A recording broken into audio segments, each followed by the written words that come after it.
Hello বন্ধুরা, আমি শর্মিষ্ঠা রেসিপিতে সবাইকে স্বাগত জানিয়ে আজকের একটা নতুন রেসিপি আপনাদের দেখাবো।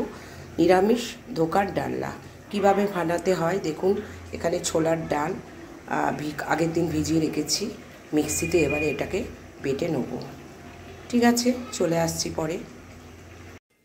হ্যাঁ দেখুন বন্ধুরা, আমার ছোলার ডালটা আমি দেখালাম, ওটা আমার বাটা হয়ে গেছে।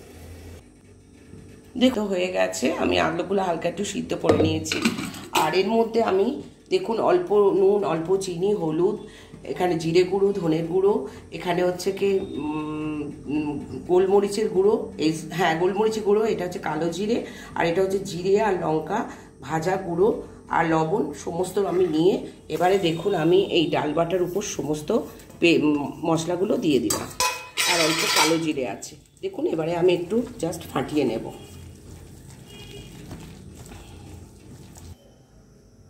দেখুন আমার এই ডালটা মোটামুটি একটু ফাটানো হয়ে গেছে। এবারে আমি দেখুন কড়াইতে একটু সর্ষের তেল দেব। দেখুন তেলটা আমার গরম হয়ে গেছে। এবারে আমি ডালের যে পেস্টটা আমি দিয়ে দিলাম।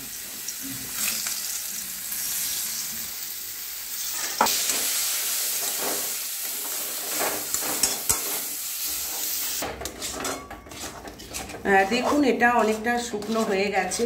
আর যখনই ধোকার এই পাকটা করবেন তখনই হচ্ছে একটু গ্যাসের ওভেনটা একটু সিম করে রাখবে, কেননা এটা একটুখানি। দেখুন বন্ধুরা, আমার ধোকার যেটা কত সুন্দর একটা দেখুন ড্রাই মতো হয়ে গেছে। আর আমি একটা ছুরি নিলাম, নিয়ে আমি এবারে এটাকে পিস পিস করে কাটবো। দেখুন এরপরে কাটলে শক্ত হয়ে যাবে। আমি এবারে এটাকে আস্তে করে ধোকার আকার করে আমি কাটছি। দেখুন বন্ধুরা,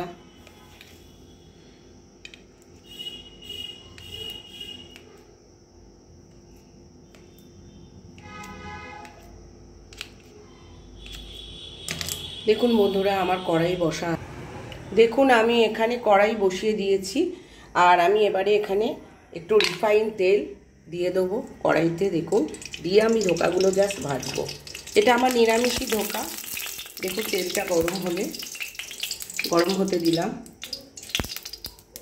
দেখুন তেলটা আমার গরম হয়ে গেছে। এবারে আমি আস্তে আস্তে ধোকার পিসগুলো দেখুন কীরকম ছেড়ে যাচ্ছে।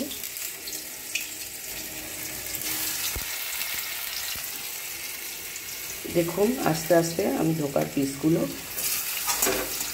কড়াইতে দিয়ে দিচ্ছি।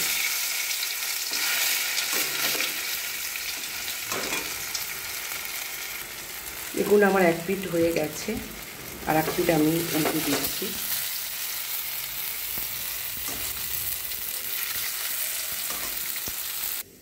আমার কিছু ধোকা ভাজা হয়ে গেছে, আর কিছু ধোকা আমার এখনো ভাজা কমপ্লিট প্রায়। এবারে আমি তুলব। দেখুন বন্ধুরা, দেখুন আমার ধোকাগুলো সব কড়াই থেকে তোলা হয়ে গেছে। এবারে আমি কড়াইতে দেখুন সর্ষের তেল দেবো। আগে রিফাইন তেল দিয়ে ভেজে নিয়েছি। এবারে দেখুন পরিমাণ মতো সর্ষের তেল দেব। আমার আলু সিদ্ধ হয়ে আছে, টমেটো আছে, আর মশলা তো ধনে গুঁড়ো, আদা বাটা, তারপরে এটা হচ্ছে কি হলুদের গুঁড়ো, লবণ, এখানে জিরে, ধনে আর লঙ্কার গুঁড়ো তো নিয়েছি। আর ফোড়নের জন্য দেখুন নিয়েছি 5 ফোড়ন আর তোমার তেজপাতা। দেখুন আমি নিয়েছি, এতে দিয়ে দিলাম। আর নিয়েছি দেখুন কাঠ, লবঙ্গ আর এলাচ একটু থেতো করা। দেখুন আমি এই ফোড়নের মধ্যেই এটা দিয়ে দিলাম। তেলটা আমি একটু বেশি দিয়েছি, কেন নিরামিষ যেহেতু। এরপর আমি দেখুন টমেটোটা কোচাটা আমি দিয়ে দেবো এর সাথে।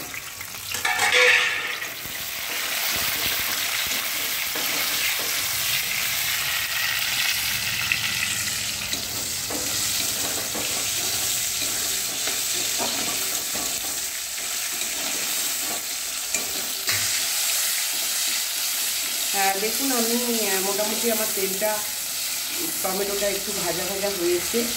আর মশলা যেগুলো দেখিয়েছি দেখুন আমি পেস্ট একটু করে নিয়েছি, মশলার পেস্টটা। আর এখানে আমি দেখুন আলুটা আমি দিয়ে দিলাম, দিয়ে আমি এর সাথে আলুটা কাটবো। দেখুন আলুটা আমার কষাই হয়ে গেছে।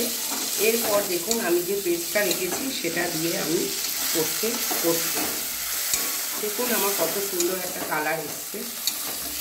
এটা দিয়ে মশলাটা যাচ্ছে কাঁচা কত না হয় আমি এটা দিয়ে করতে শুরু করব। দেখুন আমার কষাইটা প্রায় হয়ে গেছে। কতটা জল মানে মশলাতে ছিল সেটা আমার প্রায় শুষে নিয়েছে এবং তেলটাও ছেড়ে গেছে আর মাখো মাখো টাইপের হয়ে গেছে।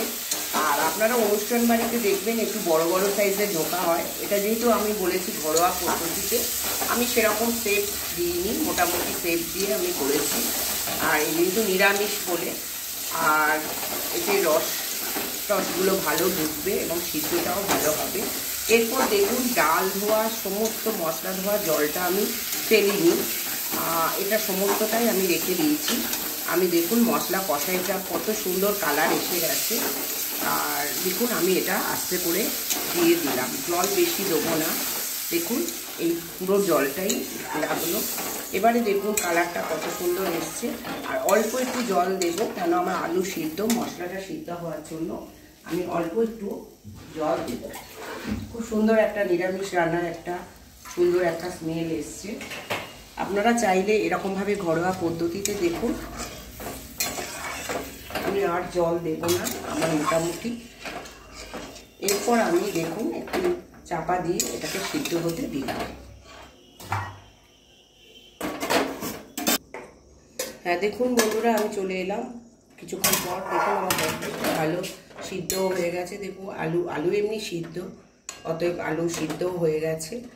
আর এরপর আমার মানে দেখুন আলু প্রায় সিদ্ধ হয়ে গেছে। আর এরপর আমি ধোকাগুলো দিয়ে দিচ্ছি। দেখুন ধোকাগুলো দিয়ে জাস্ট অল্প একটু, একটা ঘরোয়া পদ্ধতিতে আপনাকে আগেও বলেছি, প্রত্যেকটা ধোকার শেপ খুব একটা ঠিকঠাক নয়, আমি নিজেই মানে জাস্ট করলাম। এরপর আমার একটাই মিসিং আছে, যেটা হচ্ছে আমি চিনিটা দিইনি।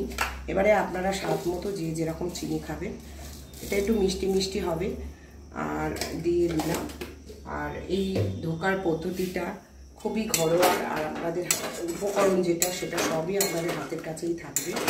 দেখুন কত সুন্দর কালার হয়েছে। আর আমার চিনিটাকে জাস্ট একটুখানি ব্যালেন্স করে রাখতে হবে, সেই জন্যে এটা লুচি, পরোটা, তারপরে আপনার গরম ভাত দিয়েও আপনি খেতে পারবেন এরকমভাবে ধোকার ডালনা বানিয়ে। দেখুন বন্ধুরা আমার অল্প একটুখানি ধনেপাতা ছিল, একটু ধনেপাতা দিলাম। আর এখানে আছে আমার একটু গরম মশলার গুঁড়ো, আমি অল্প একটু হাফ চামচের মতো গরম মশলা দিলাম, কেন আমার আগেই গরম মশলা দেওয়া। আর একটু গোলমরিচের হাফ চামচ গোলমরিচ দিলাম।